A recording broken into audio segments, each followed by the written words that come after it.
Magandang hapon mga kaito. Pigs. Pakain tayo sa kanila.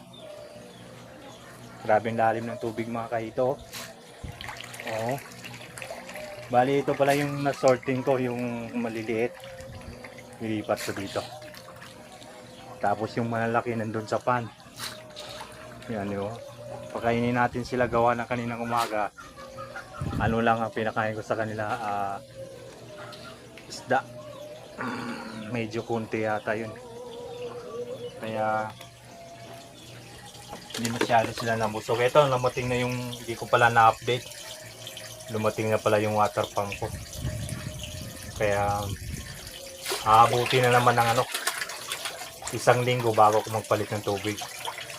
Kaya may filter ako. Ayan mo mga kahito, tingnan nyo po. Ganado silang kumain. No? Pero pinakain ko pa rin yung kaninang umaga ng isda. Yun na. Pakainin mo ng pakainin. Hanggang sa dumami.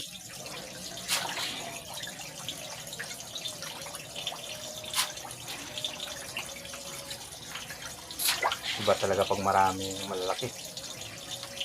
Okay, tatapon ka ng isang ganun mo lang, parang wala din. Isang ganito. Pag nagtapon ka ng isang ganito, parang wala lang. Para silang umiinom ng tubig. Ganun mga kaito ka lakas kumain ng malalaki na. Okay lang yan kasi baka next month pwede na sila i-market. Hindi pa nga pwede ibenta eh. Dami nang nag-order eh, nagpapareserve. Yan ang kagandahan ng ng nakikita nila kung paano natin pakainin yung hito natin. Paano natin nalagaan. Kasi alam nilang malinis yung pagpapakain. Salamat sa panonood.